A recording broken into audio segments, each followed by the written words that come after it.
Hello, welcome novel bitches. Hey bitches. Hello everyone. Today we have a special guest. We have Erica Bauermeister, who is the author of our May book choice, which is The Scent Keeper. You guys can see that in the corner of the screen there. We have just started reading this book. We are only about a quarter of the way in, but a lot has already happened. Big things have already happened for our main character, Emmeline. We are very excited to talk with Erica today. Welcome and happy Mother's Day. Thank you. Thank you. Happy Mother's Day to all of you out there. Thank you. All of us are mothers.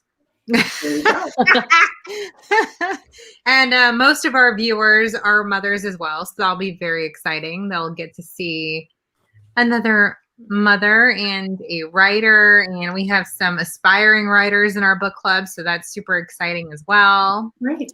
We have our first jump on here. Hi, Ashley. Hey. Happy Mother's Day, babe. So we will get started here after we have a few people jump on. I'd like to hear, what has everyone done for Mother's Day? Erica, you said your husband cooked for you tonight. What did you get to have? He did. We actually had steak with chimichurri sauce and polenta and greens, and it was lovely, actually. Yum. So, yeah. Ooh, that sounds amazing. Yes. And I really had Mother's Day last week because I got to see my granddaughter for the first time in really like up close in a year. And my goodness. How old is she? She's 2 now. So oh my gosh. So you missed like a whole year. That must have been amazing. It was so beautiful to see her, and she's just talking up a storm, and it was just great. So yeah. Oh, that's so wonderful. Such a fun age. They're like being able to finally express themselves. Yeah. And to hold them. I mean, it's just, we've done these distanced walks, right? You know, where you're 6 feet apart, and you know, we're up in Seattle, so it's raining while we're doing this, of course, you know, so it's not exactly the best walk in the world, but yeah. It does not look like it's raining outside of your window today. No, it's beautiful today. It's gorgeous. It opened wide up and the sun is shining down on you. That sounds wonderful. So for everyone who is new and everyone who is joining us as they usually do, we are currently reading The Scent Keeper. Erica Bauermeister is our author. I have a bunch of notes on the front because these are the ones that I want to make sure that I mention today. But let's see, who has wonderful weather? Who's got some rain? It looks like Ashley has rain. Ashley's on the East Coast, so the sun did not shine down on her over there today. But it will soon. You're going to have the hottest kind of summer because we don't get that over here on the West Coast, do we? Sorry, but West Coast, Best Coast. West Coast, Best Coast. So, Erica, you were actually from our area originally, right? Pasadena? Yeah, that's where I was born, and I went to college at Occidental, so Los Angeles again, and I went to high school in San Francisco. So, my grandmother actually was born and raised in San Francisco. My mom was raised just outside of San Francisco, so we're all familiar with that area, as well as now most of us are in the Los Angeles area, so right outside of Pasadena. My husband and I actually went to baking school in Pasadena a few years ago, so we know the area well. It's beautiful. It's kind of hidden in the hills there, and what a wonderful, wonderful area to grow up in, actually. It was really magical. I bet. Did you get a lot of easy access to the parade every year? We did. I still remember going. We would go with my grandparents, and it was wonderful. So. Oh, that's amazing. Our grandmother actually took us one year, and it was so wonderful, but absolutely crazy. Crazy if you're from outside the area, because we were coming from San Pedro, so from the coast, but absolutely wonderful anyway. So we've got sunny and beautiful in Florida today. That's nice to hear. Go Florida, bringing the weather. She said, so Erica, I read that you were in northern Italy living for quite a while. Is that correct? Yeah, 2 years. We lived in Bergamo. So it's kind of northeast of Milan. on the Okay. autostrada between Como and Venice. And Nice. it was beautiful, just gorgeous. How many years was that? Oh, 2. yeah. 2. Okay. 2 Yeah. years in Italy. That's amazing. Mm-hmm. Yeah, I mean, I have. I probably wouldn't have written if I hadn't lived there, both because of food, but also because it really got me interested in thinking about how other people think. And then when I moved home, it was like I was bored because there wasn't another whole culture to enter. And so I think that's part of why fictional characters started showing up. So That's awesome. So you didn't start actually writing until you got back from Italy? I've been writing all along, but they'd always been memoirs. And I didn't start writing fiction until I was in my mid to late 40s. Oh, wow. That is quite different. Yes, it is. It is. Well, I loved reading that you were a foodie because we are foodies as well. Oh, yeah. Good. Oh my gosh, who isn't? And Tasha there I'm eating is an foodie amazing right now. baker. I think all of us are amazing bakers and cooks, etc. So separate from me going to school, these girls know how to whip up something tasty last minute. But note to self, if you want to start writing, you got to go live somewhere else. It does help. It does help. Yeah, I would say. A lot of the women in our book club are actually members of the military, or their spouses are. Mm-hmm. So I feel like a lot of them have gotten some opportunity to travel, but in a very different way. But I think Rebecca is the one who is our interested writer. She was talking recently about how she has always thought about writing a novel herself, but didn't know really where to start. But I guess food is a good way to. Well, I mean, that actually is how I started writing. I mean, we moved back from Italy, and I really missed being with people who love food. I mean, this was in 1999, so food wasn't as big of a thing as it is now. And so I took a cooking class, and I'm in the Pacific Northwest, so we killed crabs with our bare hands. Wow. And it was so weird and visceral and intimate and shocking. And this idea for this book just fell into my head. It's like, okay, well, what would happen if you put 8 strangers together over the course of a year and you had them do this intimate thing, which is cooking? You're touching each other's ingredients. It's, what relationships would happen. And it was like, boom, this book fell in my head. And I just believed the characters would show up. And they just started showing up out of nowhere. I have no idea where they came from. But they're not based on, none of my characters are ever based on people I know. Wow. So, yeah. And honestly, I had no ability to do that before the age of 43, 44. It just didn't. You'd never really considered writing like a full novel before that? I'd always dreamed of it, but I honestly didn't think it was possible. So I know, right? So things can happen late. Wild. I know. I never would have considered that. I guess I just assumed that, with very successful women writers, that it was something that maybe they'd always done. So it's very interesting to hear that, like, a woman could be inspired by something later in life and then be incredibly successful like you are. So that's actually really amazing to hear. And I have to say that I was always writing. I mean, I started writing in college, but what I was writing was memoirs, and they weren't selling. I wrote without being published for 15 plus years. And it was like each memoir, either I didn't have the distance on it. So I wrote about being a young mother, and the publisher said, "Oh, mothers don't read." It's like, ugh, this also dates me because we proved that wrong. Because here we are. Because here we are.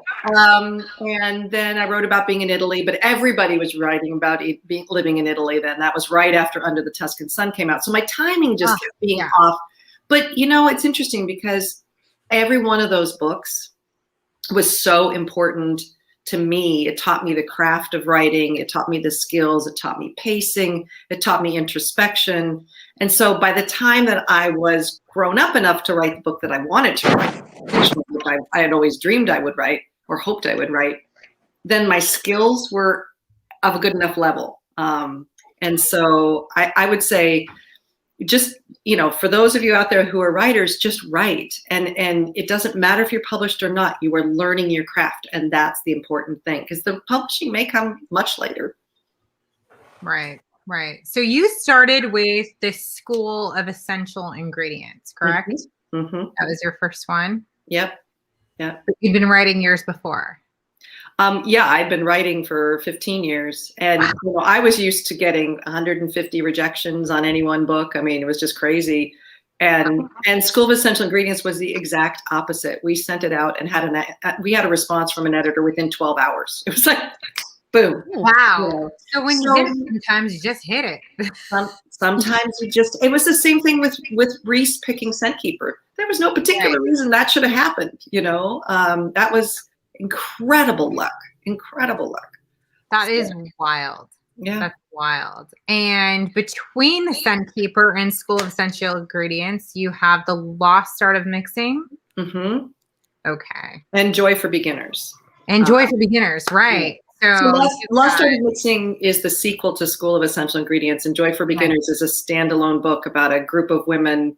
They're a cancer support group, and their person they've been supporting has survived, but she's not quite sure how to get back to herself. And so they all agree to do one thing that's new or different or scary in the next year in order to encourage her to go rafting down the Grand Canyon with her daughter. No! Yeah. Wow. Did you have to go rafting? That sounds like a fun read. To write it? Actually, the book was kind of inspired because I did do that. I was convinced to do that. And as I am going through this mother of all waves, I'm just going, okay, at least I'm going to write about this. I might die, but if I don't die, I'm writing about it. And so, yeah. That is incredible. Yeah, you absolutely should write about something that doesn't kill you. Yeah, it's really fun. That's amazing. Wow. Rafting down the Grand Canyon. I mean, I've rafted, but not quite like that. Those are some big waves. They're really big waves. Yeah, no. The worst I ever did, they said, here comes something big. You should get out on the shore. And I was like, can do. I'm out. I'll walk down. Thank you. And they sent the rafts down to be toppled over in waves. And so I didn't quite do it as amazing as that. And it obviously didn't inspire a wonderful story. So that is so cool. It was way beyond my comfort zone, I got to tell you. That's amazing. Rebecca here says, I can see why with the Scent Keeper, so much imagery. She's so right. It's hard to put a reader into the perspective of someone who's being exposed for the first time to things we've understood our whole lives and feel how the character would feel. The imagery in the Scent Keeper, I've got to say, is something that I can't even imagine I've read or felt since I was a child. I was gonna say, it's hard to put it down with how your words are put together. Like, I can't. Yeah, the imagery. Like, it's just, I get so wrapped around that it's so hard to leave it. Yeah. That is true. I might have read beyond where we're supposed to. We try to, break each month, each book up into the 4 weeks of the month so that each one of us can keep up, because we all do have full lives, being mothers, some working, some not mothers, but working full time, owning businesses, etc. And so we try to break it up in a way that like each one of us can really catch up within the week. And so as much as we would love to read on, sometimes we really force ourselves not to most of the time. But I did catch myself like going beyond, because I was like, I just have to know. Mm-hmm. I have to know what's next. I can't. And you don't want to leave. Like you have to know, and you don't want to leave either. You don't want to leave. I've visited the Pacific Northwest, and I've got to say that, and I've also visited little parts around the world, and it's one of the places that I could go to and live and never leave. Mm-hmm.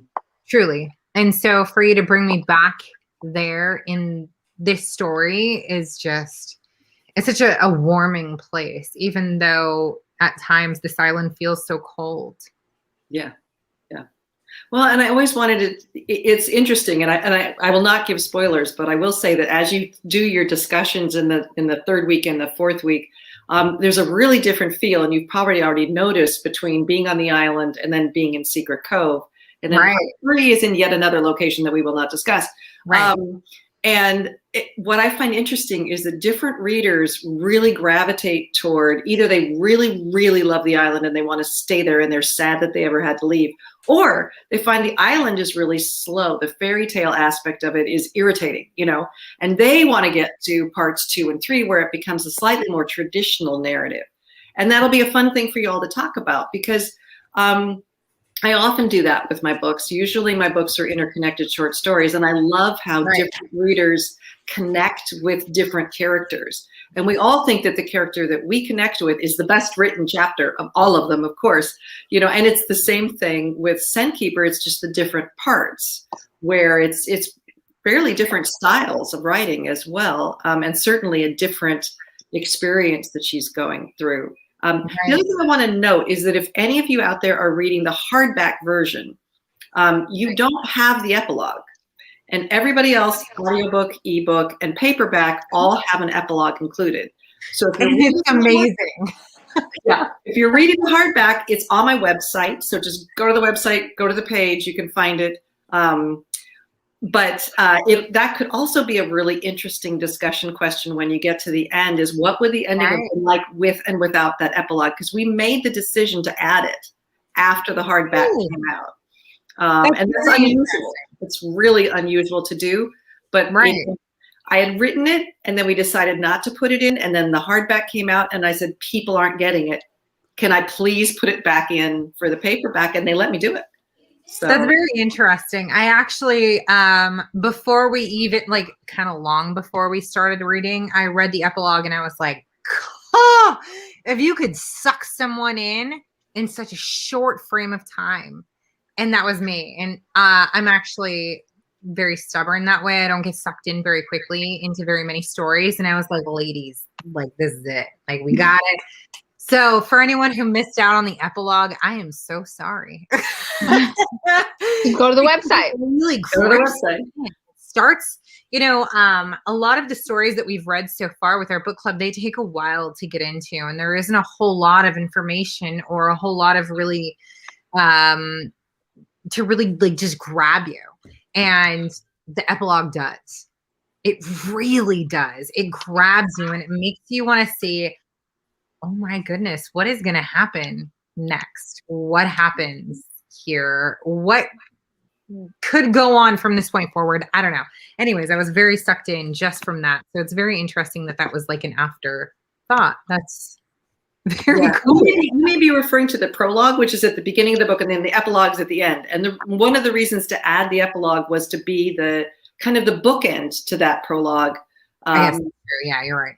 And honestly, a lot of the prologue was originally part of the epilogue, and we moved it forward because we thought, okay, I want to do exactly the reaction that you had, Tosh. I want people to know, okay, that's where it's coming from. Yes. But most people, by the time they got to the end, had forgotten that the prologue basically tells you that she's narrating. Right. It's not a spoiler alert. She's narrating this book to her unborn child. Right. And some people missed it entirely. Other people forgot it by the end of the book. Right. It's like, okay, we got to bring you back around now. Right. So. There you go. What I meant was the back. Yes. I actually have a silly habit of going to the back of a book, which is okay. I know, because sometimes you get the entire story on the last page. But yes, I saw that it was an epilogue and I was like, I could probably read that. And then it drew me in. And then when we started a few weeks ago, that was when I read the prologue, and I was like, it's going to be so good. But, oh my goodness, so much has happened so far. We're not going to give anything away to say to lose your father on an island because you're a stubborn teenager, or because you need to, just make a point. This is tough. She lost the only person that she's ever known. Mm-hmm. I did not have to lose either one of my parents that young. So this is, not something that I have to really delve deep into, but that was quite a start to a story. And it's interesting because I'm not known for doing that in my work. My work tends to be kinder and gentler. I don't tend to kill goats and fathers, in rapid succession. It's not what I'm known for. But also the thing is, if you look at fairy tales, real fairy tales, not Disney fairy tales, but real like Grimm's fairy tales, they are violent, and there is this sense that there is this world, and then something else enters it and breaks it. And so, I wrote probably 5 different versions of that book. I wrote it from multiple perspectives. I wrote it in all sorts of different ways, and it kept not quite being right. But the one scene that was in every single version was the bear and Cleo. It never left the book. It's like, okay, obviously that's got to be there, because no matter how I write this book, that scene keeps coming back in. That was heartbreaking. That was so hard to go through. First of all, we've had a family pet named Cleo, so I was like, no, not Cleo. That's exactly what I thought. Doesn't it? Like, not my grandma's cat. Yeah. But anyway, I thought that was such a life-changing moment for her. She had to experience like her first true deep loss, the pain that she obviously had not really experienced up to that point. Right. To be sheltered from all of that. I can't imagine how she would have felt her loss of her dad if she didn't have the loss of Cleo. Yes, that's a really good point. And I also think that the contrast between the two was really important. Right. So I was sadder learning that there were no mermaids, and it was the guy bringing the black box, because that killed my fairy tale. I was hoping. What did she call them? Mermaid Man or man? Yeah, what was it? Mermaid Man. Oh my gosh, that killed me. I was like, wait, what? And I was just as mad at her dad as she was. I almost felt reading it. I almost felt like going through a fast childhood of all those little moments that you realize certain things aren't real. I'm like reading it and going through those feelings all over again. Right. It did bring back like the times when you finally stop believing in fairy tales and the things that your parents create this like amazing world around, and you're like, God, I remember when that stopped. Well, I loved how she talked about how she wasn't naive enough to believe in like something like the Easter Bunny, because she knew the realities of where eggs came from and how to gather and all those things. But in this scenery of where she grew up, mermaids made sense. So that was awesome, because she still had a little bit of that magic, with how she grew up. I loved that. And that was something I really wanted to play with, was that idea of, the book originated with the idea of what would our world look like to someone who had grown up with smell as their dominant sense. I mean, we grew up with vision as our dominant sense, but what would it be like if you could smell with the perspective of a dog, even, that amazing ability to smell time and smell emotions and really know what's going on. And so what I loved was this idea of creating this world that would feel very fairy tale like to us, but totally natural to her. Right. And then she goes to Secret Cove, where that feels completely natural to us, but it's a total fairy tale to her. It makes no sense. Oh, right. There's water coming out of walls and all of these sorts of things. And so I love that idea of what would our world look like? What if you had never seen a woman in person? What would that be like? Well, I loved how she was scared of the wall, like with the bathtub. Like, what would happen if a hole went through the wall? Like, oh my gosh, all this and it made sense. Like, yeah, if somebody never saw that, what would their image be? Even something as simple as drinking the water and tasting the difference. Very strange. But I'm sure obviously you would know, like, I've traveled also a lot too. I had family, in Peru, and I've been to a lot of different places, and it is very strange when you have something that is so common that you're used to, something as simple as a glass of water, and you automatically catch up on those differences, whether it is the way it smells or tastes or the mineral type of, and that kind of is what I would refer to when reading this, to help me stay in that frame of mind and be with the character as she's experiencing these new things, you know? Right. Right. And That's that was funny. Someone did mention it was funny how she was trying to pick up smell from the TV. And I love that because that's her go-to, right? As she's experiencing life. And so she's watching these things happen live in front of her on this motion picture, but there's no scent to go along with it. And that's got to be very odd for her. Mm-hmm. Well, and the only machine she's ever known is intimately connected with smell. Right. So, you know, why would you want to have pictures without smell? That's ridiculous, right?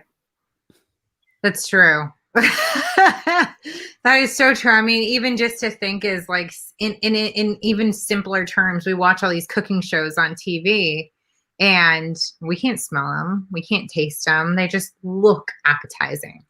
But if you didn't have something like that to connect it, there's nothing there. It is nothing. It doesn't mean anything. So it was her connection to scent is just so amazing. Des and I were raised very closely that way. Our mom, her connection to smell has always been like, if you're baking cookies, do they smell dry? That means they're ready. So things like that were always like really like comfortable for us. You know, we always knew that we were about to get to the family cabin when we could smell the pencil mill, which was miles down the way. But like we would open the windows when we were getting close, and as soon as you could smell it, we knew we were almost there to our family cabin. And that's like, those are the things that like I wish I could bottle and have forever, because now that pencil mill is gone and it's replaced with something that no longer smells anything like it. But every time we get close, we still roll down the windows and we're like, what if we could catch just like a tiny, just a smidgen of that scent left? You know, it would. But it's still in our mind, you know, like we know the smell. And if we smelled it again, it would be there and it would take us back. And we know exactly where to expect it along the road. So really, you don't have to have the smell there for it to still be so burned into your mind. Mm-hmm. I still tell the kids every time we go over there, and this is where it should be. It's true. I just tell the kids. Next time I'll bring like pencils with me. Here, smell it. Here's a pack of pencils. Just take a whiff. This is what it smells like. I just miss having the Hostess bakery in town. We used to have the Hostess here. Oh my goodness! And going to school, you smell the bread being cooked. The DeCarlo bakery, yes. It was like the Wonder Bread. Oh my goodness! Mm-hmm. I miss that. Awesome. Yep. This is an interesting comment from Shannon. I found it interesting. The fairy tales that Emmeline's father told her had a theme of being trapped, and she was trapped on the island with her father, unaware of the outside world. Mm-hmm. And one thing now, as you're reading through, this is not a spoiler alert, but every fairy tale he tells her is important. I'll just put it that way. It's so far from that way. Mm-hmm. Each one of them means something, and it'll all come home by the end, but keep paying attention to those fairy tales because they're giving you hints. Right. So something that I found was really interesting when we got toward the end of this week's reading. So she was getting rid of all of the scent bottles in her cabin, which ultimately ended in, you know, the loss of her father chasing after like the final bottle over the cliff. But what really got to me was why she chose not to smell the last one.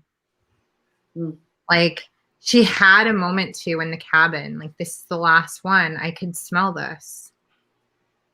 You mean the last, like after her father's dead and the last bottle that she's got? Right. She chose never to just open it up. And then she moves on to the next island and it's with her and she decides to put it in the drawer and keep it safe. Mm-hmm. So it's like she, without knowing, understands why her father did that, but without all of the history and everything that we have yet to find out. Mm-hmm. And I think that was, another theme that ran through the whole book was this idea of, and it's encapsulated in the story of the Nightingale, which you'll run into later. But it's that fairy tale, the Hans Christian Andersen fairy tale, where there's a real nightingale that sings, and then the mechanical nightingale comes, and everybody becomes all enamored with the mechanical nightingale. but it's the real nightingale that's important. And to me, one of the ongoing themes of the whole book was, should smells and scents are a way of reminding us that life is ephemeral, that it has a passage, that we can't hold on to things, that they will have their lifespan and then they will be gone. And we remember them perhaps more viscerally because of that. But Jack, is determined to hold on to those smells. And is that right? Is that good? Is her determination to hold on to that last one, is that healthy or unhealthy? And you can have discussions about that. Right. And it will come into play later, but I do think that whole idea really came out of watching people take a lot of selfies, honestly, and watching them stop participating in the moment in order to capture the moment. And this whole idea of, will we stop paying attention to scents if we can capture them, if we can have little libraries? Will we become more interested in protecting them and preserving them than we are in living the moment that they capture? See, and I think she understood the importance of the scents. I don't think that far past her. I think that it was just more important to her to get rid of that distraction because it was so all-incoming of her dad. It was taking her dad away from her because everything that he was doing and everything was, like you said, about preserving the scent. So he wasn't thinking about what he had to do to survive anymore, helping to forage, helping to gather food. His depression was setting in more because he was realizing everything he was trying to preserve and save still eventually fades. Yeah. And so I get where she was coming from, that those scents were not as important to her as just having her father mentally healthy and aware and with her, So I definitely got that out of that. And it's just sad to see that that's also what took him. Yeah. Right. Jennifer, wait do you find out what's in that bottle? I didn't know. I didn't know till I wrote the scene way late in the book. It's like, and I had to stop writing for about 2 days. So Wow.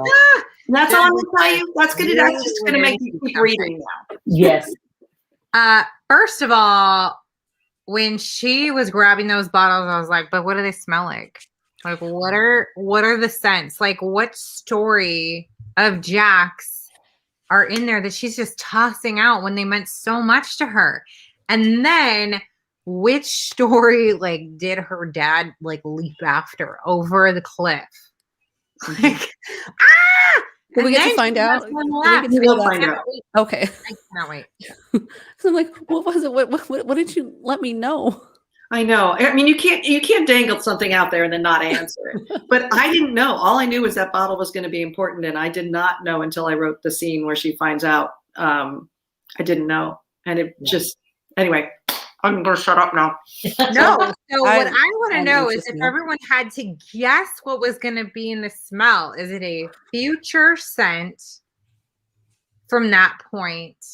Was it going to be a super significant scent that was going to happen in her future, or was it a super significant one that happened in her past?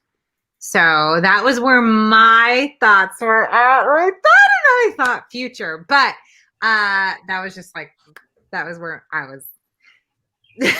I'm so excited. I can't wait. I gotta say. It's super exciting. I'm super into scent that way. I mean, even my husband knows. He's like, oh my goodness, your nose needs to turn off right now. He knows that, our mom raised us use your nose for everything. So this book has been every page. I'm like, I know. Yeah. You can smell when something is dry. You can smell when it's wet. Yeah. So I'm excited to find out what is in that bottle.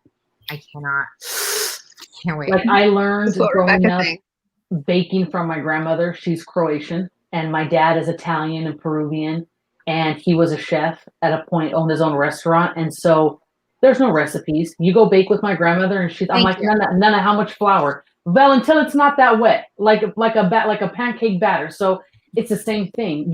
When we just made Easter bread, it's a certain smell of how much yeast to flour and everything. And then especially savory cooking, it's all about scent. There was never measurements. It was, you knew you had enough of the right spices or cumin or this or that, and just you can smell it and know what you need to add. So it's a wonderful book already. And I just love being able to relate what I grew up knowing and how to use my scent for that. Like, when I'm sick and I'm congested and I cannot smell, I will not cook. Mm-hmm. It just doesn't feel the same. It doesn't matter if I know I'm putting everything in it. I don't feel it. I don't smell it. I don't anticipate to eat it. It just doesn't feel like it's right. Right. And it's really interesting that right now there are people that study the sense of smell and all of that, and they're saying they're getting amazing information because they're doing these studies of people who have gotten COVID and lost their sense of smell. And in fact, losing your sense of smell is a better indicator than getting a high temperature. So right. I just have a jar of peanut butter, by the way, and I just every morning it's like fun, and I keep going. But yeah, what they're finding is they're doing surveys of people, and they allowed them, the people who said they had lost their sense of smell, they're just allowing them to say, okay, well, what is that like? And they're getting these amazing emotional outpourings from people who can't smell. And it's this really difficult thing. There's an amazing, really great memoir called Season to Taste. Tasha does, I think you would really like it. It's a woman who was going to be training as a chef, and the week before she's supposed to start, she's out running, she's hit by a car and loses her sense of smell. Oh, and she becomes a journalist, and the whole book is her investigation into what is the sense of smell, what does it do. Extraordinary numbers of people become very depressed and or commit suicide when they've lost their sense of smell because we don't feel safe. We don't smell our partners. We don't smell our kids. And so it's a wonderful book. It's one of about 50 books that I read researching background for this book. Right. Yeah. I totally understand that, because I'm telling you, when I get sick, if I get really congested badly and I can't taste, it is depressing. Mm-hmm. It is depressing, and it doesn't matter how bad my tummy's rumbling and I know I need to eat something. If I can't taste it, forget it. Like, I just don't want it. If that was long-term for me, I don't know what I would do. Nina here says that she lost her sense of smell along with others too when she got COVID. But it looks like since then you've gotten it back. Thank goodness for that, because I can't imagine for those who've had to deal with that as a long-term side effect. That would be very, very difficult. So I don't see her on here, but one of our bees tested negative. She doesn't have antibiotics or anything, but she did lose her sense of smell and taste, and almost a year and a half later still doesn't have it back. Wow. That's a long time. So there's a odd little progressionary story that goes with this book, because I was working with this book and also with House Lessons, the memoir that came out last year. And I was kind of trading off between the books. And when the weekend that I finally decided that I was going to write Scent Keeper, that was what I was going to focus on. We were hiking on the West Coast Trail off Vancouver Island, and it's very remote, and there are bears. And we had bear spray. And in the middle of the night, my daughter got up to leave the tent, and I said, take the bear spray with you. And she grabbed it, and I hadn't put the safety lock back on right because it had been dark when I had used it. And so she grabs it, and it goes off in the tent. And like in my face, because I'm trying to help her. And I lost my sense of smell for quite some time. And I've been trying to get it back. And so that training, there's a particular training that perfume people go through where you develop a sensitivity towards scents. And I actually went through that myself in order to get my sense of smell back. So, yeah. What is a bear spray? Bear spray. What is bear spray? Yeah. Think mace times 10. Oh. Yeah. Oh my. Yeah. Yeah. Holy cow. It's really bad. It's like if you get it in your eyes, you have to go to the hospital. Okay. Yeah. Okay. I've been in the vicinity of pepper spray before, like a mace. Actually, no, mace specifically. It is like just cook a bunch of red pepper directly over, like underneath your face, and let it just stay there. And you're just coughing and it hurts. And then multiply that by 10 and you've got bear spray. Wow. It's horrible. You don't want it. You just don't want. I was sweating it out of my skin. I mean, that was the only thing I could smell for about 3 weeks. Yeah, it's like when a skunk dies under your house. Yeah. Yeah. Like I tell people, if there's a sense of longing in the book, that is where it comes from, is that longing to get back to my sense of smell. Wow. Mm-hmm. I never thought about this. Like for everyone who's kind of lost their sense of smell, that this might have been a concern that a smoke detector would not go off and you not be able to smell it. That's scary. Check your batteries out there. Check your batteries. Yep. Well, you also can't tell if food is bad in your refrigerator. There's a lot, or if there's gas in your house, you can't smell that. That's a freaky one. Yeah. There's real issues. Wow. Well, you should all have carbon monoxide detectors in your house as well as the fire detectors, or smoke detectors. Those actually are amazing. Amazing for those who are unable to use their nose.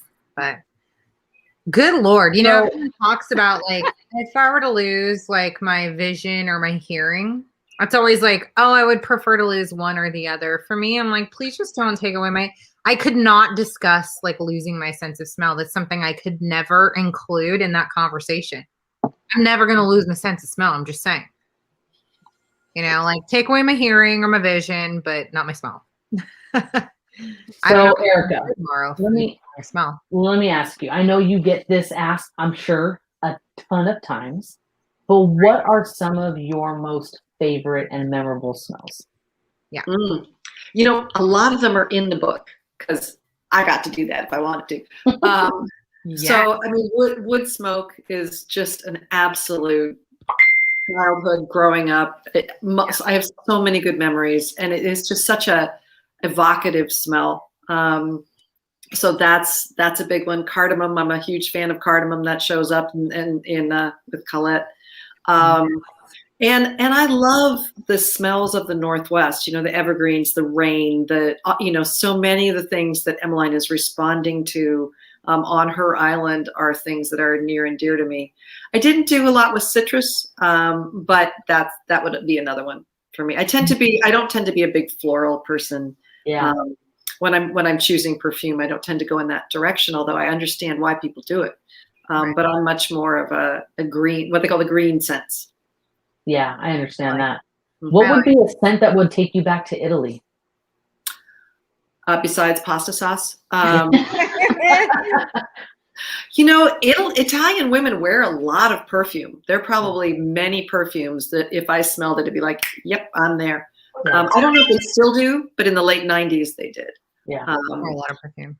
And also the smell of fires. Particularly like grapevines being burned at the end of a season would be evocative. When I was 16, I went on a trip to Italy with my Italian class from high school. And someone's still a little bitter. But bitter.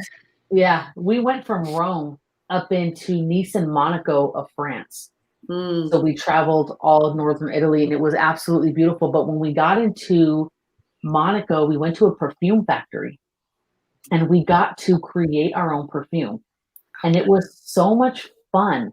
And my mom always wore Chanel No. 5. So that is my biggest, I think, scent memory. If I smell Chanel No. 5, that's my mother. And I remember sitting there and trying to pull together all these scents to create a perfume for her that was so close and reminiscent to Chanel No. 5. And I think I had it in my memory. And while I'm there, everything to me was working. And I got home. It wasn't no Chanel No. 5, Erica. Okay. But I tried. But it's funny really hard. It's very hard. But I thought I had cracked the code.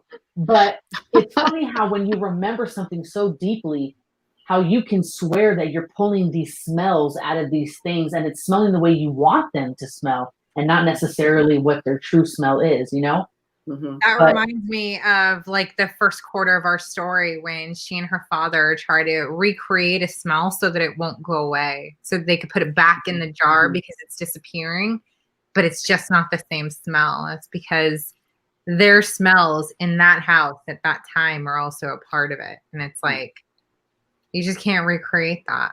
It's amazing. It's funny that you bring that up that way. So, because I didn't get to go. For those of you that are in California, there's it's a little museum. Like it's in Mandy Aftel's former garage. That's how big it is. But it's a jewel box, and it's in Berkeley. It's like right near Chez Panisse. So, you know, like you could go bow at both altars if you wanted to within a block. But for those of you that love smells, I mean, she has this entire organ, they call it an organ, with all the different variations, you know, all the different types of smells. And it is also historical. It's just a beautiful little thing. So Mandy Aftel, she writes beautiful books about perfume. If you Google her, you'll be able to find the museum. But if you're ever in the Bay Area, it's only open on Saturdays, but it is completely worth it. Desiree is very close. She's in like the Sacramento area, basically. And so she's able to get there, and I will be up in her area come July. So we might be taking a Novel Bitches road trip too. Well, we also have 3 others up here. At least, or 4 of them. Make it a field trip. A lot of our other members are actually in the area. She kind of recruited them through her military women's group. So we might be taking a little trip come July, ladies. Get ready. I'm going to take a little trip down memory lane with your nose. That would be super fun. I would really like that a lot, actually. So I don't know if you know, our mom actually pre-reads all of our books before all of us get a chance to read them. And she does it so that she can kind of give us just enough information to create the boxes that we do for our books without giving literally any of the story away. I don't know how she does it. But she is able to give away a lot of information without us ever figuring out even an ounce of story. So she might actually enjoy a little bit of that little scent trip as well. Well, tell her she nailed it on that box. She did. That was beautiful. Yay! I'm sure she's watching because she's a super fan. But we will definitely let her know just in case she happened to miss this part. Mom, you did it. I'm just reading. She didn't do it alone. This was Tasha's pick. She took from our mom's notes, and that's how we kind of create the box. We do. We all discuss mom's notes every month, and then we all kind of put together a box of ideas and then break them down into the most important ones. So I was just reading this comment and took me back because I used to do the same things with Houston when he was deployed. Well, one, I would send him with every box just a little bit of something. Like, I only have one perfume. He doesn't like perfume, but there's this one I always would spray it on something so he would have it. And then I had all his shirts, and I was really careful because one, I don't have a good sense of smell. I have enlarged adenoids that were removed when I was little that grew back. So I have a lot of nasal tendencies. My firstborn would help me smell when the second born had a diaper, needed to change. She's like, Mom, it smells. I'm like, oh yeah, you're right, it does. So my nose isn't always working, but his shirts, I would take one out and be really careful with it to hold on to that scent. Now that you guys are, after reading that, just took me back to that. And yeah, I'd just be so careful not to smell up all the smell and keep it contained as long as possible. But totally remember doing that now. So I did the same thing with Emmanuel's sweater. I always made him wear one beforehand with his cologne. The cologne I bought, it's like my favorite cologne, men's cologne. I still do that. And same thing. I would leave it rolled up and just every so often smell it, like you're saying. I would wear them. I had to wear them to bed. That's why I'd wear them. So it was afraid. Well, no, that's why I had all of the t-shirts, and I would slowly go through them, within but that's so cool. It's amazing how scent can bring people home. Or comfort out there. Yeah. Comfort. So this is our Carol. It is hard for her to use the words. We even call her after she gives us all the notes for her books. And we're like, can you please explain this just a little bit so that we can, maybe create a little box to go with it? Or we ask her a ton of questions and she's like, okay, how do I answer this without giving everything away? But honestly, I don't know how she does it. I will never understand that, but she does it anyway. So thank you, Mommy. Yeah, Carol, you did a great job. She's doing a great job. Yeah. So Erica, I'm not sure if you know, but the candle that you received in your box, that was actually created by Tasha by mixing two scents together. Yes. A few scents. Yeah, it was quite funny how Adriana happened to visit me the day that I was, where are we, putting it together. Right here. So I had bought a bunch of like oils for Ocean Scent to put together a candle. And I had set aside two that smelled, pretty well, like pretty good together. But I was like, something's missing. So I grabbed like this jar of Himalayan pink salt and smelled it all together. And I was like, okay, that's it. I invited Adriana over later that week and I was like, hey, here are all the smells. I didn't give her the salt, but I said, here are all the smells. I want you to pick two that you think go together. She picked the exact same two. I probably gave her 20? Yeah. The exact two are what ended up together. And then when you guys all eventually open your memory jars, that was a funny one. I had left a few scents out and I had smelled that one and I was like, it doesn't remind me of anything. It has like zero memory. The undertones of scent don't remind me of anything, even though there is maybe even something like honey in there. It still reminded me of nothing. So I gave them all to Anna and I was like, hey, what do you think? And she's like, this one right here. We ended up picking again the same scent. And I was like, that's it. We got to use these scents. That's it. They don't really remind us of a whole lot, except these combination make us think of like very oceany, salty scents. And then this one specifically reminds us of nothing. And I was like, that'll be perfect to create like a scent memory for someone later. So hopefully it works for somebody at some point.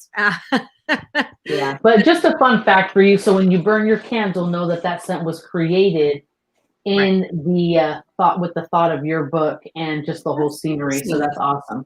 Yeah. You guys are incredible. Thank you. Well, you obviously inspire a lot of really creative things. So thank you very much for that. Oh, I'm seeing the comment about being pregnant. I when I was 43, we'll just call it premenopause, but that's when my sense of smell went off the charts for about 10 years. Yeah, wow. I mean, the joke was you used me to track kidnapped children. I mean, I smell my own brain working, wow. Which was something that then Season to Taste, the memoir I was talking about, she talks about smelling her brain. And it's like, yes, it's this electrical hot smell.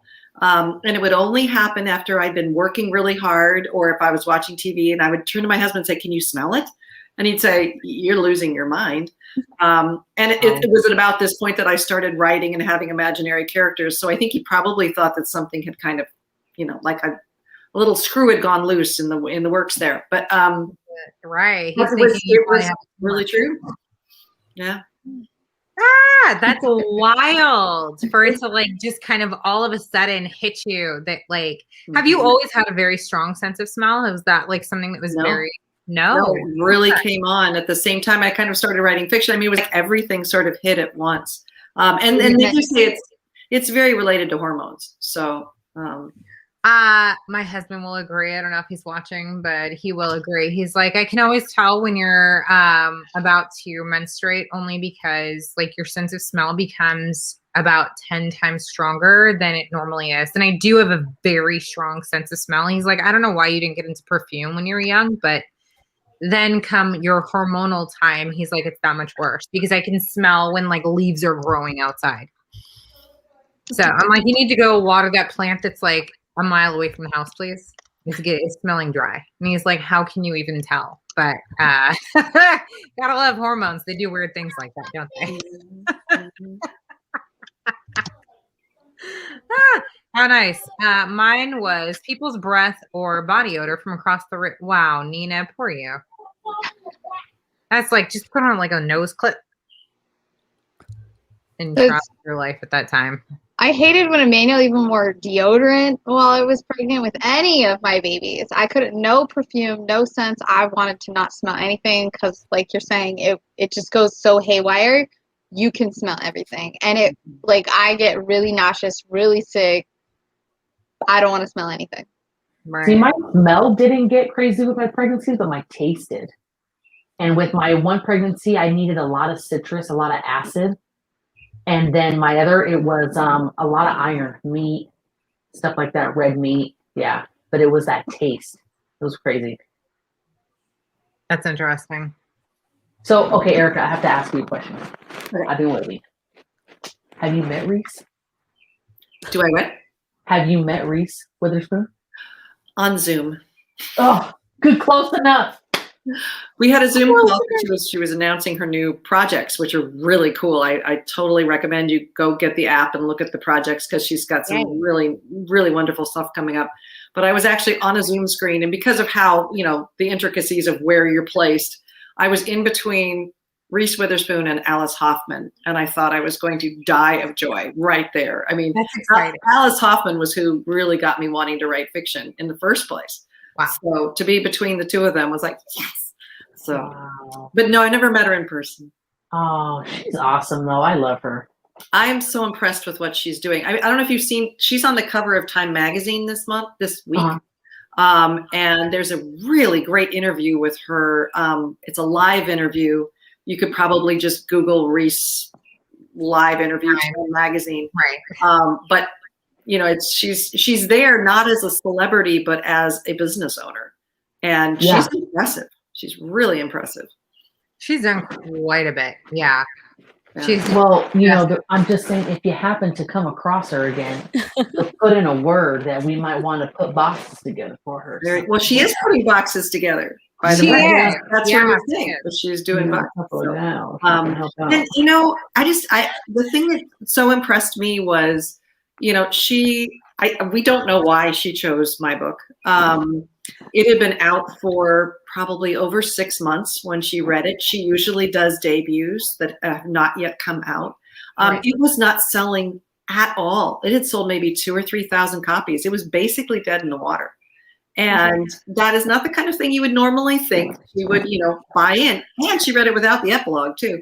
And she chose. I mean, I found out in December, and then I had to keep it secret till February. I just about died. But we don't know. We don't know how it made it through all the things it had to do to get to her. But she does choose them. So I am forever grateful because it was a dramatic difference. That is so amazing and very exciting to see kind of how it works its way through. When I found your book, it actually wasn't due to me finding it on any kind of channel. It wasn't someone's recommendation. I was actually just looking through just bookstores, like story after story after story. And I was like, what should I pick? What can I pick? What can I do next? And I wanted something different. And, just due to my family, I thought it'd be really cool to find something had, a little more interest in your senses. And so when I found your story, I was like, this is it. When did we pick our book? Because we picked our book. It was January. But this picky reader up here took forever.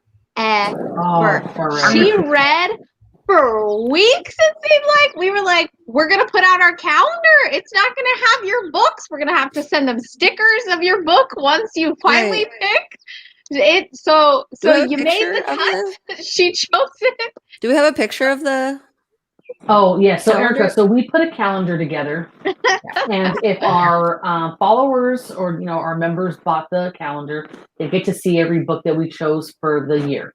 If not, then you wait until we do the reveal the month before. So every picture is themed to the book for that month. And Tasha, you have it behind you, right? I literally have it behind me. Yeah, Desiree is I'm gonna go run away.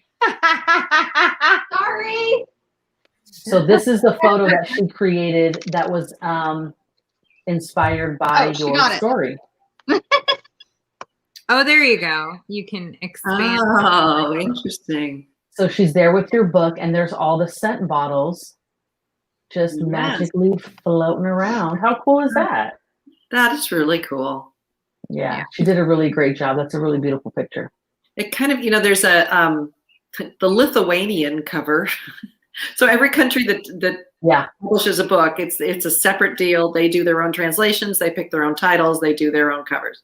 But I think it's the Lithuanian one, which is kind of a bottle, and then there's the island inside the bottle. And it kind of reminds me, it has a similar feel to that calendar picture, where it's just very kind of magical and fairy tale like.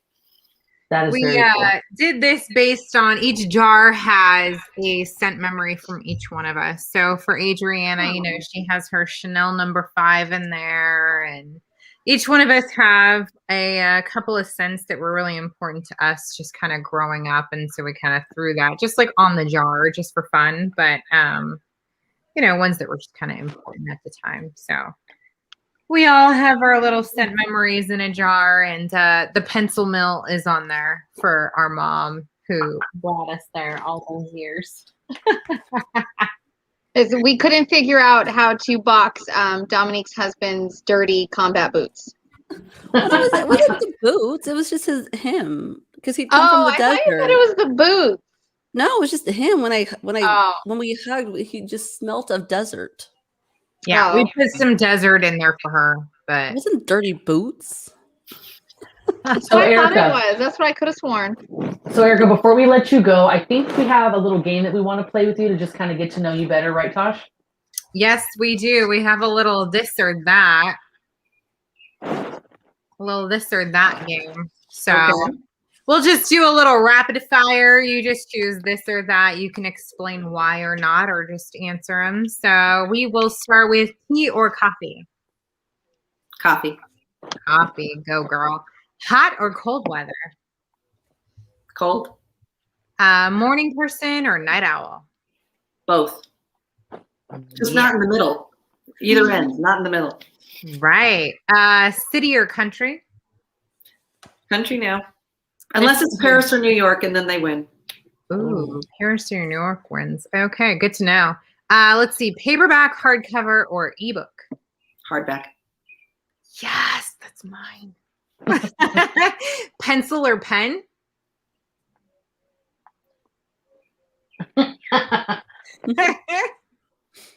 Well, so let me see if I have any here. Hold on. Yeah.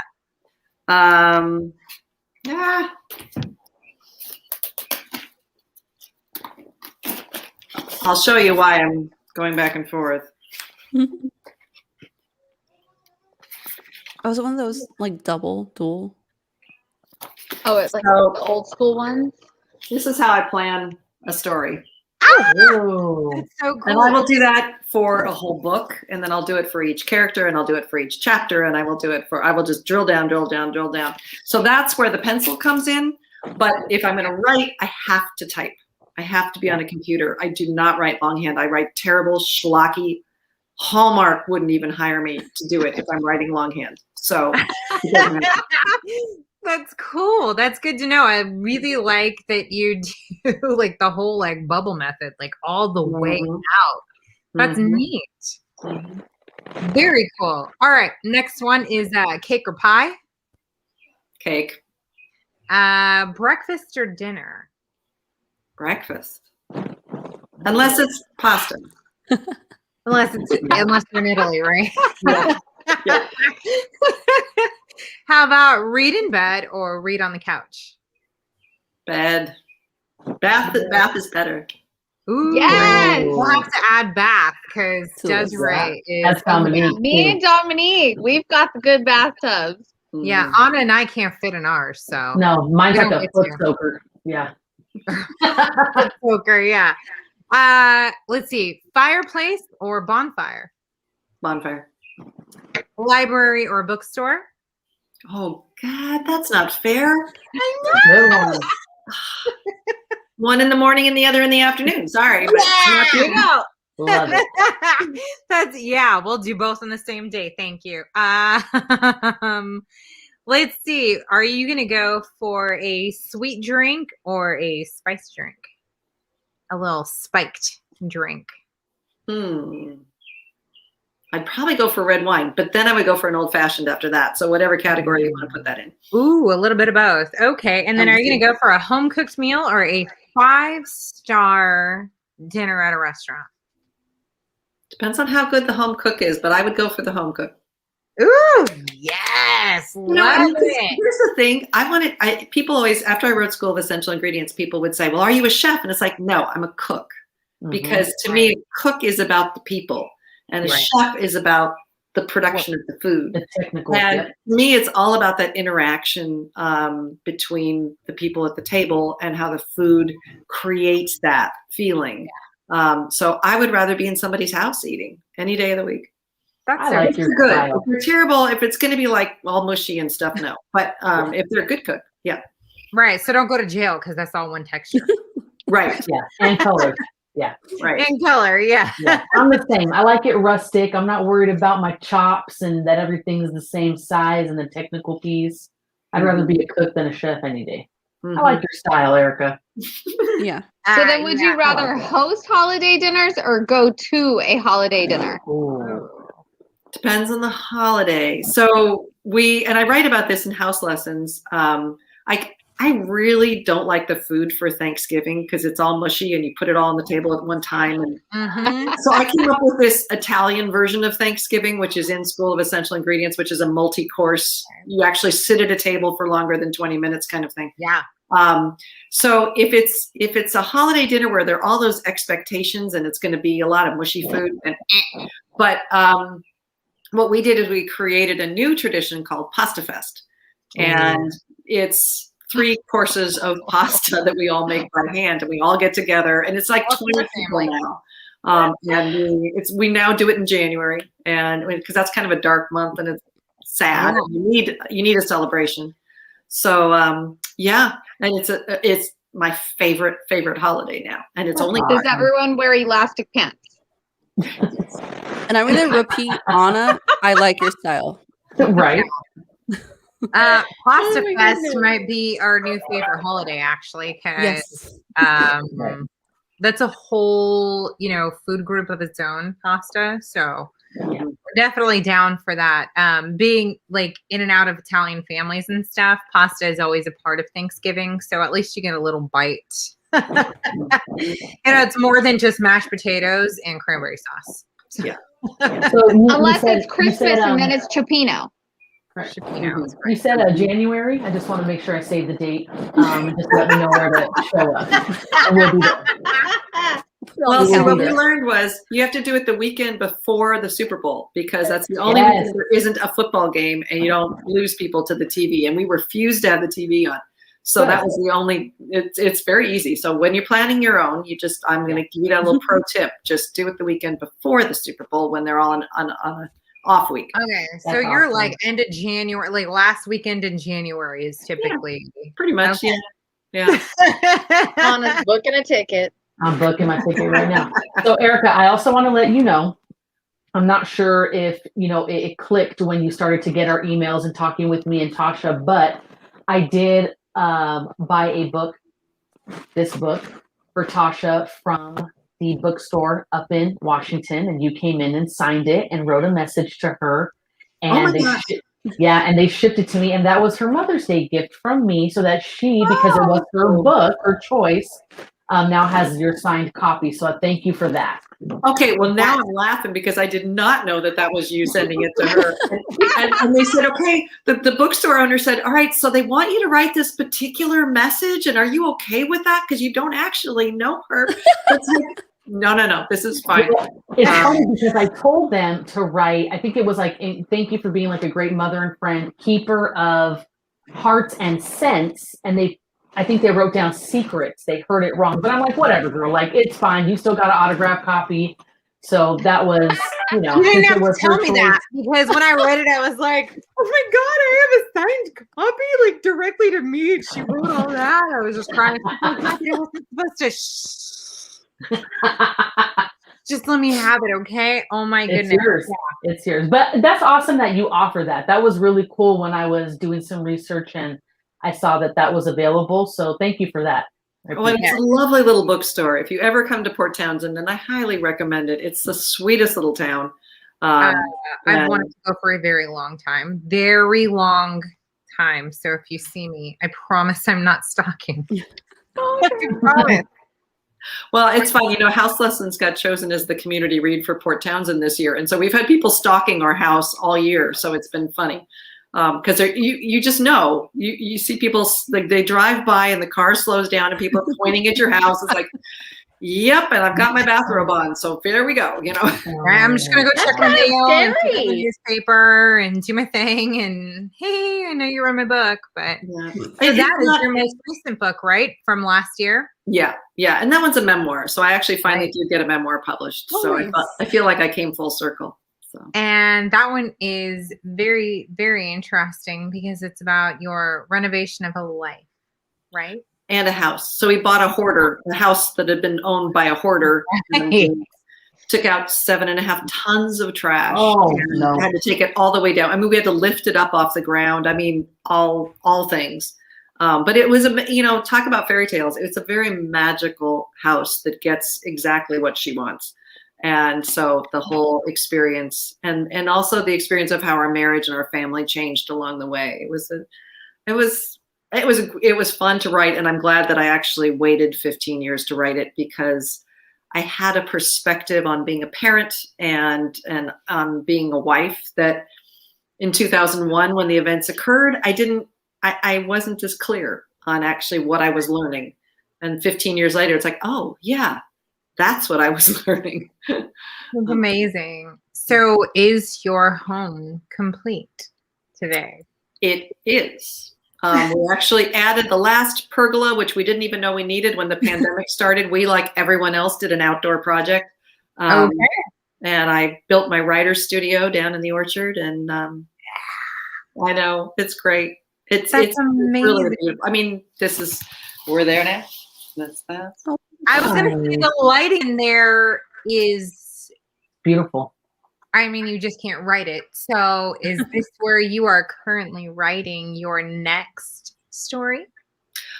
This room is the sunroom, which gets used for a lot of different things. I do business work here, but I write down in the studio, which is, if you follow me on Instagram, I'm constantly taking pictures of the deer outside. I do see that, like yeah, right in front of your cast. And how is your foot?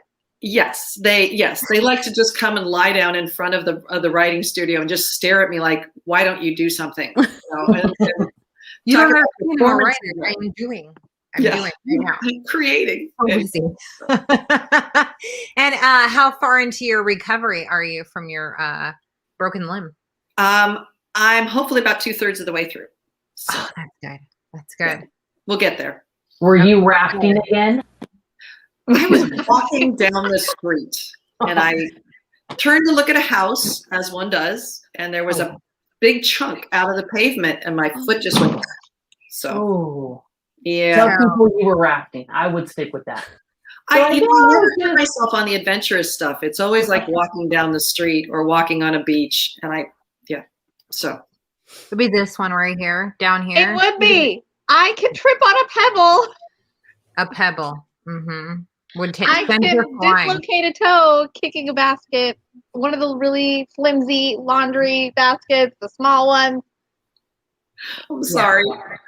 That would be her, but not as exciting as checking out a house on the street. But everyone in Port Townsend, maybe you should fill it. Say what?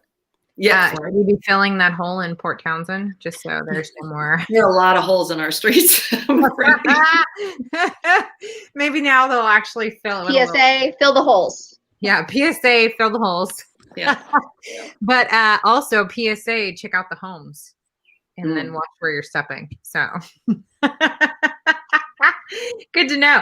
So we are super excited to finish this story. We can't wait to find out what happens in our future here, where all of these stories lead us, where her nose is going to take us, and what is inside that jar. I mean, we absolutely can't wait. And so far, I'm already just so sucked into this story. I love it already. It takes me back to my own family and childhood, and I know that I speak, obviously, for all of us when we say thank you for writing something that just really takes you back to a time that sometimes we don't think to remember. Thank you. I appreciate that. And we appreciate it as well. And Thank you so much for making time for us. Absolutely. Yes. Absolutely. And enjoy the rest of your evening, and happy Mother's Day to all the mothers out there. And so impressed that you left whatever it was you were doing to do this. So that's pretty cool. Thank you so much, and happy Mother's Day. Yeah. Thank your husband for letting us steal you away for a little bit. And tell him good job on dinner. What was that? I said, tell him good job on dinner. I will. Absolutely. Yes. Yes. All righty. Yeah, Adriana booked her ticket, so yes. I'll see you in January. Okay. All righty. Good night. Thank you. Bye. Thank you so much. I love her, and I can't wait to read her other stories, by the way. I can't wait to finish this. I know. I mean, like, we're not even done, and I already want to read all her other stories. I already knew, and I don't know if you guys already knew this, but I already knew that her other stories were about food. Adriana's like, oh, all my books are about food. Girl, you don't even know. But I tell you, my tummy picks them out because I don't even realize until we get into the reads. And then I'm like, where in the hell did all this come from? Right? Yeah. It's your all your stories are about food. Subconsciously, your stories are about food. But turns out that I also picked an author who's big old foodie, and just saying it's not always. Yeah, because you were a picky bitch. That's why. It took you forever. I feel bad that like all my notes are covering this like beautiful cover. I was wondering what was happening there when you showed that. These are the subjects I had to at some point mention today. Are you done? She's not. Like, are you done? Why are you reading the other one? Or are you gonna go just put it on a shelf and what? I have it. What? No, Tosh reading what? No, Tosh reading the one that you gave her. Because she has the other one. Because I have this one. She has the other one. So Adriana got me the signed, beautiful, wonderful, perfect, and amazing you showed the other one. That's my fault. No, I bought her that book, so she gave me her book. That makes more sense. She's like, I got you a new book. We got to trade. And I'm like, oh, why? Why? She opened it up like, I already have this, bitch. Like, mom just gave it back to me. And I'm like, open it up. I knew there had to be something, but OMG. I have one signed copy of a book ever. Well, I have one too, but it's from when we went to like UCLA to their book fair, and it was like the Emperor's New Clothes. Nina, what does your cover of your book look like? Well, I had one, but gave it away in a raffle. I have a bunch of like kids signed books. Yeah, that's what I'm saying. That's the Emperor's New Clothes. Is the guy was there signing them. Well, I have from one of my favorite bands, the Aquabats. They make children's book, or the singer and his brother as an artist. So I went as a kind of a geek and to take my kids. She said, "Does it smell like the author or the bookstore?" Smells like paper. Hold on. Oh, there we go. But she did hold it. I'm done with her and her whole damn month. Describe it. Do what Emmeline does and blow it all out. Take a teeny sniff. Blow it out. Take a deep sniff. There you go. Is it the picture of the island in the bottle, like she was saying, that one? You know, I have to say that, like, I don't care if it's hardcover or paper. The reason I prefer any books to an ebook is because they have a smell. That's it. Because paper has a scent. And so while ebooks can be easier sometimes to read or to go back and forth between notes, like, because you can hit a keyword, it has nothing in comparison. That is such a gorgeous cover. But I mean, I love our cover, but still, that is such a beautiful cover. And it gave me like an idea of where it actually is, which was super cool. See, I stay away from all these islands they're real. They're not like a fictional place. She researched everything. So yeah. I wanted to talk about my what are they called? Giveaways, but I decided that I couldn't give those away. Smart idea. Yay. You guys are punks. Anyways, what does it smell like? Paper. No, it doesn't smell like the author. Yeah, what are you giving away? What are you giving away? Give it away. Give it away. Give it away now. So we do 2 giveaways per story. So we do 2 giveaways a month, and they are always related to the story, to the book that we are reading. But you have to read it to understand it. And we had the author on this week because we're bomb. And next week is our giveaway. So you actually have to tune in next Sunday to find out what my first giveaway for the story will be. Tune in to find out. Next Do week. we have any other games or anything that we're doing? My book smells like everybody else's book. It smells like paper, and I love the smell of paper. And ink. Oh, Ooh, yours has to smell a little different. it smells like paper and ink. And a little bit of glue. Anyways. Did anyone read Island of the Blue Dolphins when they were younger? At the beginning, Yeah. reminded me of that one. What is that story? Oh, Why sorry. do I not know what that is? I don't know. Oh, Rebecca says she's read it. It was one of my faves growing up. Interesting. I haven't read that. Ray Bear. I haven't read that either one of them. I just looked it up. That sounds like something Avery would like to read. Well, we're gonna have to find out. Island of the Blue Dolphins. And like are a- guys allowed, ladies? Are guys allowed? Only if you You have got a something- comment? You got to read? Yes, anybody is allowed. Anybody's allowed as long as you know how to participate. You got to read along with us, participate with our book discussions.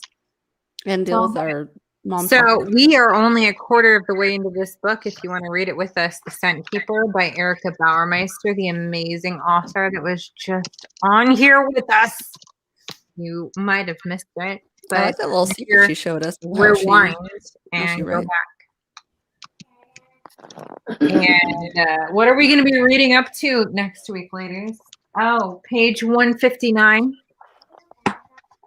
That won't So be you only got to read 159 pages before Sunday. It's not a big deal. Read up to the bluff. What happened at the bluff, ladies? We're going to find out. we read to the bluff, or we stop at the bluff. We stop at the bluff. Do not Stop read at the the bluff. bluff, but you gotta Oh, do read You that. it know on what's the really interesting? At bluff. the end of this No week's one heard reading- that? Hold What? on. That was a good. I said you gotta read up to the bluff, but you gotta read it in the book.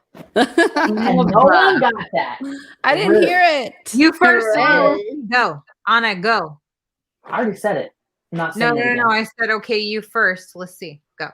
That's it. Oh, she wants you to read in the buff while you're on the bluff. Oh, I didn't say we're doing that on Zoom here. We're Just not on through the Zoom. week. Through the week. Moving on. Oh, fuck you. Anyways, you know what I really liked was that she talked about what is in that bottle. Or that we get to That's find it. out. She What's in talked the about bottle? it, and she was excited about what's in it and what we're about to find out that's in it.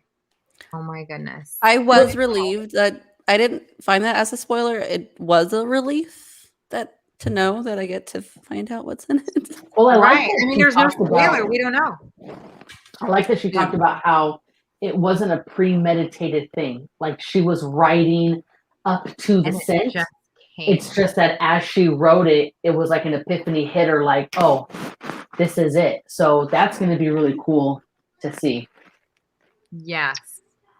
I'm Mr. I, if you go to Facebook and you look up our name, you'll find our page. It has all of our previous reads. You can find us on YouTube. That also shows all of our previous reads and our boxes and It's on there. discussions. Gotta do a little searching. It's on the page. Here you go. It'll link you right to us. But Liz here says because she has finished this book, she's excited to see what our reactions are to what's in the bottle. She, as far as I remember, has already read this. So she wasn't sneaky and like read ahead or some shit. But No, I remember, yeah. I already read it. So, girl, I can't wait to talk about this with you. Are you rereading it as we're reading it or just going through? Oh, yeah, that's good to know. Are you rereading or are you just waiting to find out what if you reread it, you might catch stuff that maybe you missed the first time. Yeah, she read it last year. Okay. So she's just waiting to find out how we all feel about it. And obviously she's getting excited for June's read. Liz is ready. She's all, when's my box coming? When's my box coming? 11 days, y'all. All right, skimming as we go through and catching more stuff this time. Okay, good to know. Good to know. You have a good night, Nina. Night, Nina. Yes, babe. That was so exciting. I love playing this or that with our authors. It gives us like just a little bit more like relatability. Where we're like, ooh, coffee, me too. Right. I was all, oh, I have cold coffee. You're like, ooh, you're like a morning person and a night owl. Like, I'm only a night owl, but thanks for saying that. I was actually curious, like, if she is both, does she then just stay up to like 3 a.m. and then get up at 5? That's what I was wondering. Like it's just. I was gonna ask, but you were like rapid firing, so I waited and then forgot. You mean I was babbling on like I always do? Yeah. Babble. All right, I'm gonna mute all three. Babbling Brook. That's what it is. A babbling brook. Babbling Brook. Yeah. That's what I said. Oh my goodness. As always, it's super exciting to have an author on because like I mean you never know what you're gonna get. It's like a box of chocolates. Well, it's fun to know that all these characters are just totally like out of her imagination. Please make sure you follow us so that you can catch us soon, Herbie. Is that not an L? What? Is what not an L? I am Herbal.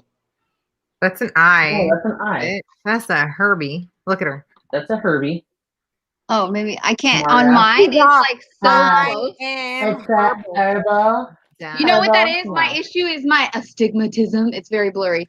Nah, Okay. she thought this person was into like essential oils and shit. She's like, I'm herbal too.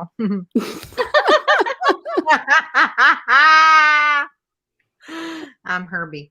See? Herbie. Make sure you follow us so you don't have to worry about missing another chance at this horse shit again. Okay. Yeah, Desiree will call you Herbal one more time. So. No, I'm gonna now say Herbie, not Herbie. Herbie. Oh my God. We're all a little bit of Herbie, aren't we, ladies? You're nervy. Oh no. Nope. I'm lost. Oh my goodness. Anyway, so how many of you actually finished your reading this week? Everyone. Of course, all of us. I did. I actually finished my last section today while I was at lunch at my mother-in-law's. I took my book because I wanted to relax, and I finished my last little section, and then we ate our lunch, and then I took a little nap, and then we came home, and I had plenty of time to log on. Girl, you had a Mother's Day nap? Yes, I did. That's bomb. Yes, the hell I did. I had a food coma, and me and my mother-in-law both were taking a nap. That's amazing. The kids were up watching TV and fending for themselves. They shouldn't have to when dads are around. The dads were in the alley working on Sean's truck.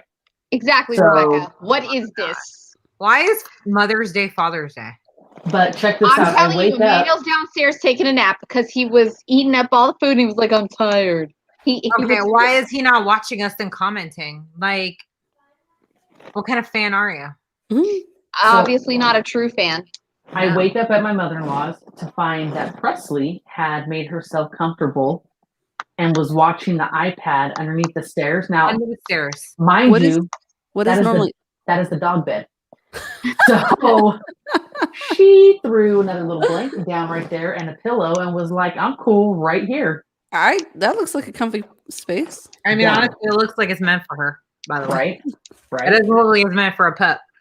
Oh my God. And today's my sister's birthday. They turned 35 today. 35 birthday. bitches.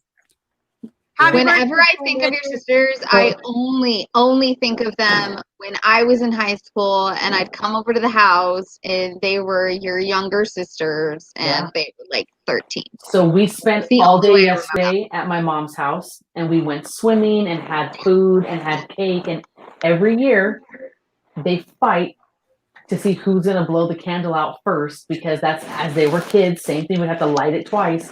So sure enough, I'm taking pictures. I'm like, Erica, go. Because Claudia, she's just a bitch. And she'll always try to do the first one. Do your sisters watch? So this is right after, and they're dying laughing as they're fighting over blowing out the candles. And I'm just rolling like nothing changes. It's hysterical. We had so much fun. 35 years and those girls are still fighting over the first one. Oh, yeah. It's awesome. Y'all can't just give 2 cakes.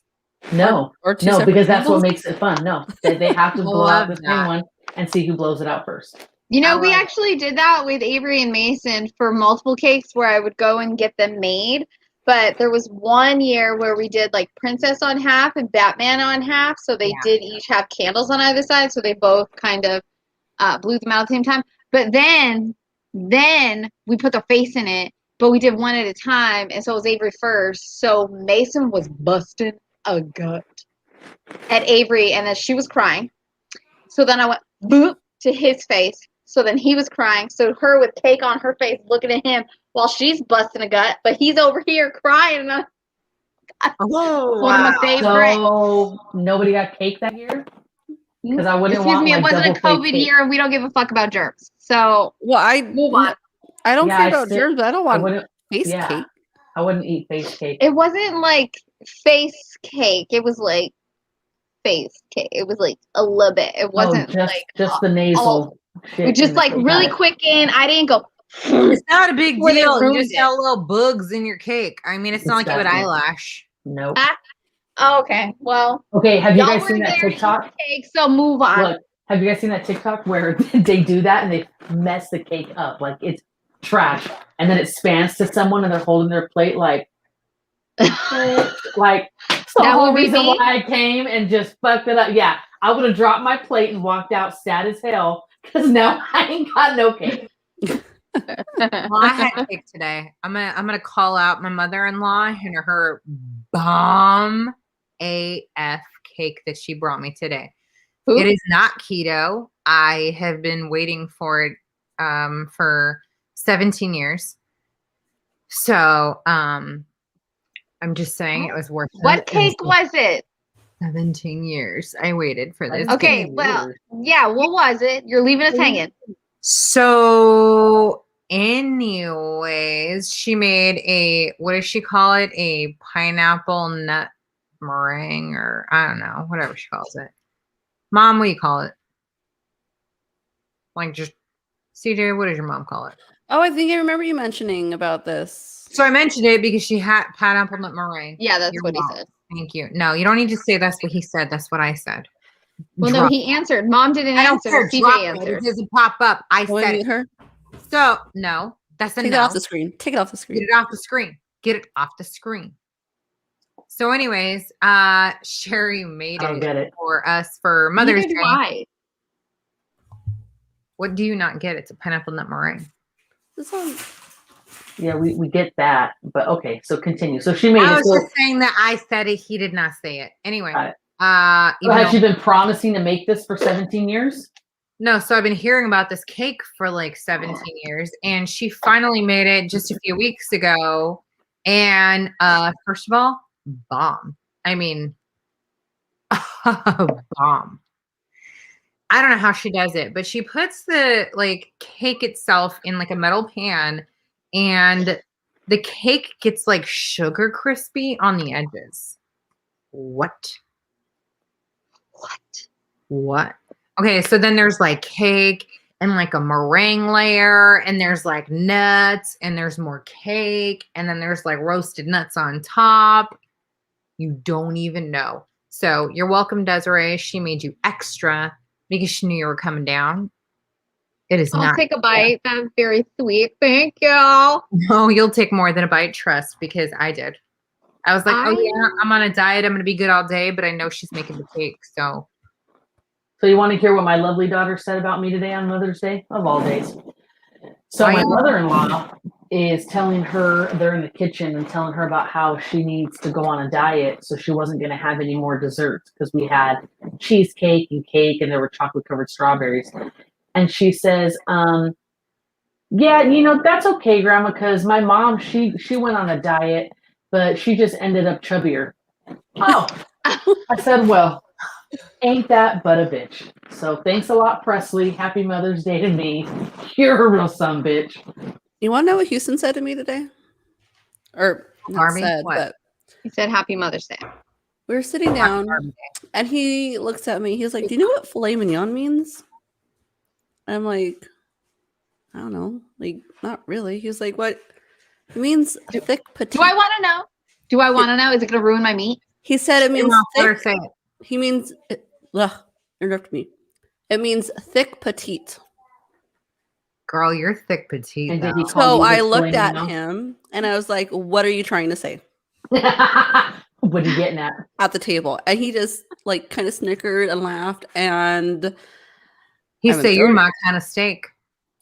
Oh. Well, he wouldn't say it. And I kept saying, what, you're calling me? Call me thick filet? That's Is that what you're calling me? That's an expensive cut. Is that what you meant, Houston? Look at her. Look at her. It's all Mother's Day. I want some steak. He's laughing. Well, think about it. It's actually an expensive cut of meat, and it has less fat in it. I understand. I ordered it, actually. Yeah. So but to call me a thick petite, honestly, that's kind of a sexy compliment from my hubs. Like, I brought it up again, and my brother was like, he called you steak. Afterwards, I brought it up again. Eggs. He didn't call you like that breakfast shit at Norm's or Denny's. You're not like a T-bone steak and eggs. He called you a fillet. I mean, say ground beef. But then after my brother's like, yeah, that sounds like it could be a rap song, thick fillet or thick petite filet mignon. Yeah. Anna, create it. I'm a rapper now. No, I said write the song. I didn't say rap the song. I said create the song. Okay. Well, the only rappers I'm involved with are candy rappers, so it's not gonna work out. Thick petite over here. We need to. Wow. Hold up. Hey. Wait a minute. What is she doing? Oh, she is. Thick petite. Thick with 2 C's. Oh. Lovely. Thick petite. I mean, what a compliment. Like, he wants to like dig his teeth in. Like, wow. You're all mad at him calling you a steak or like a thick petite. Well, no, I mean, I thought it was clever and funny, but I'm like, what do you mean? And he's just like, but then when I dig silent. in, woman, what does that mean exactly? And at least he didn't call you a baked potato. Why not? You eat the center. I mean, really, a baked potato, you eat the whole thing. What are you It's talking about? Desiree. She's trying to be Desiree. split the tate down the center, The squish it out tate. there. The tate. Oh, wow. She said, "Tater's gonna tate."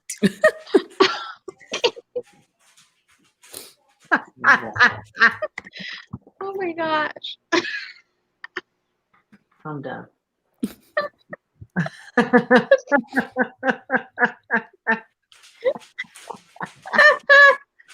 Bitch, you can't have taters gonna tate. She said his name. Sup, candy wrapper?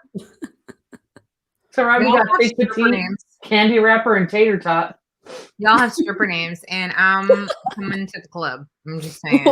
Which strip club is this called? Oh, what's her name? The Babylon Brook over here. Get her ass up there. Put her name up there. Kathy. Yeah. Bitch. Like, anybody cares about a stripper that's catty. Into club. See, thank you. I'm at your clubs, ladies. Oh God. In the club. Oh my God. We were at a club on Friday night for my sister's birthday. When I tell you, wait, back up a minute. No, You were at a club? Yes. Like for real? Yeah. Here, We went to a Spanish restaurant, like not Mexican, but like Spaniard food, like Spanish restaurant, Costa Mesa. Oh, And there then was it mariachi. It wasn't like a DJ. It's not mariachi, it's Spanish, it's not Mexican. And it's a DJ club. In the back, the club opens up after a certain time. Oh, wait, yeah, So yeah. we're there and they're playing like hip hop and shit that from when we were in our 20s. And these kids are coming in and they're all like my brother-in-law's age. And when I tell you it has been a long time since I have felt old, I'm like, dude, my brother-in-law was like old as fuck. What are we doing here? I'm like, this shit was popping 15 years ago when we were hitting the clubs and they were coming out brand new. And now they're dancing stick it to the floor. And now they're dancing to oldies. I'm done. I was like, get me the F up out of here. It was.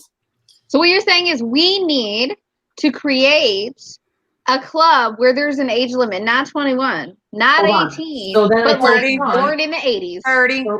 So then I told Sean, I said, babe, is there a club for like 35 and over, 40 and over? He's like, yeah, it's called bingo. I'm like, whoa! I'm like, all right, well, can you imagine that music playing at bingo though? All of us would be getting down. I'd be like, be what? Be fine, get it. I'm like, ooh, ski. Yeah, you get it like 10 times. For real. You're working a bingo. That'd be fun. Hip hop bingo, we should do it. Oh, yeah. We should do Tasha's it. just not allowed to wear what she was wearing to clubs when she was in her 20s. Or 18. Bubble wrap. I wasn't going I was going to raves, okay? You don't wear the same thing to a rave that you do to a thug in a club, okay? We went to the gay club. That's different too. You were wearing chonies. With fishnets. You still don't get it, bitch? Like, she said, shut up. Zip it. She went to church camp. I got families that watch this. What? I got families that watch. Excuse me? Zip it. Families? What? When did we care? So anyways. Yeah. Like. Remember, you can mute her anytime. Right? When was For this? real. Hey, God damn you. See? It was she's making shit up. When she was like 18, 19, I could go with you. So how old was I? Nah. When I was 21, stupid ass. Stop your shit. No, I don't think, because I don't think I could drink when I went to that one. Were you 12? Okay, Sherry, you're the only one who partied at 12. I'm just saying. Like, so I went out Friday night with my friend. Why isn't someone to shut them up a bitch and go swear? Oh my God. I don't know, Rebecca, because these assholes are always muting me. It doesn't matter what the fuck I'm saying. That's not true, Desiree. It does matter.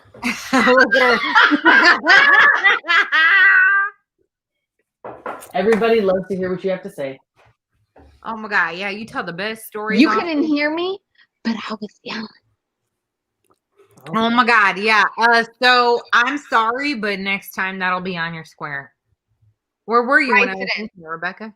Where were you? Oh, Rebecca's on fire. Somebody there's a lot too.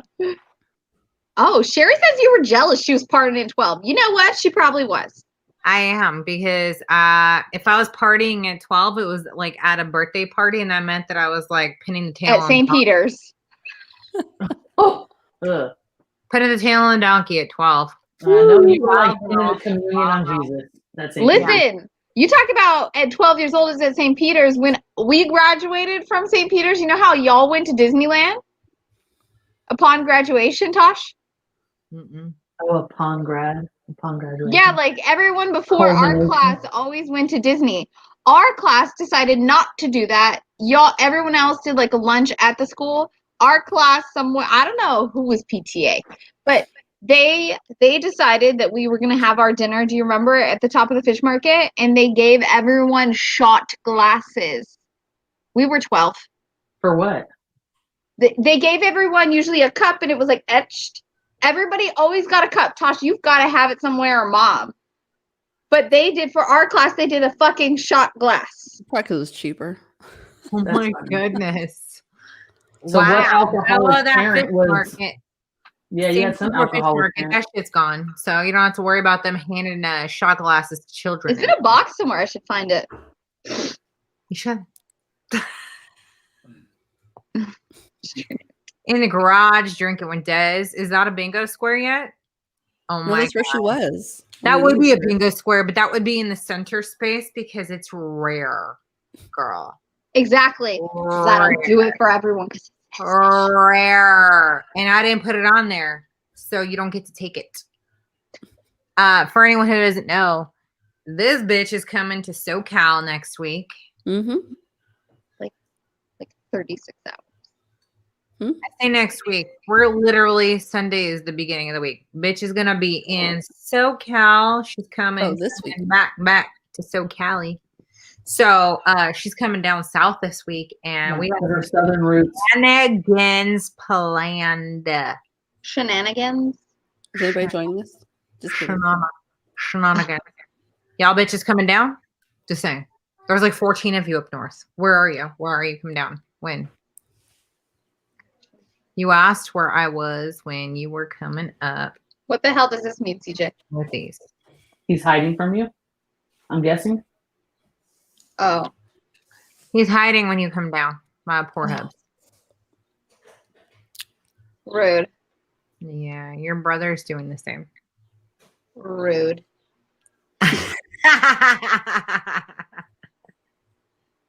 I'll grab an overnight bag. It's a week-long bag, girl. You better come. Don't Tuesday tease. morning.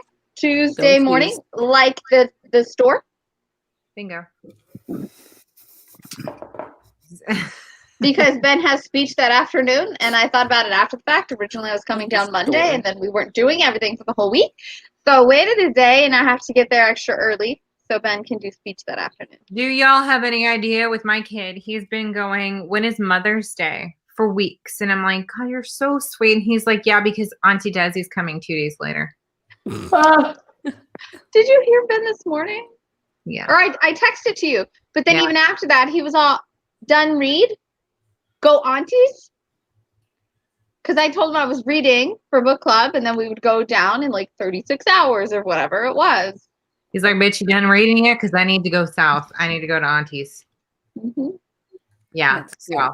well, So that what was is our it- Mother's Day. I hope everyone else out there had an incredible Mother's Day and got to enjoy Erica Bauermeister with us. I'm super excited to actually look into her older books, but I had her more previous book already on my read list. So I'm even more excited about that. But next week, you guys, we are meeting to read up to page 159. So we will see you guys on Sunday next week. We'll be halfway through our book with a lot more questions and hopefully a few more answers. You guys have anything else to add before we get going? June orders close tomorrow night. Girl, yes. June orders for Desiree's no trespassing. They close tomorrow. Get your orders in tomorrow. Last day to order. There's only 2 left, y'all.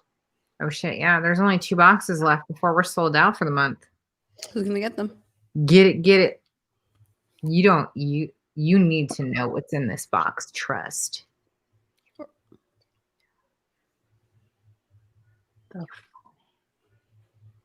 All right, Adriana, look at her. This candy wrapper bitch acting like she don't know what. Anna's offended. That's what it is.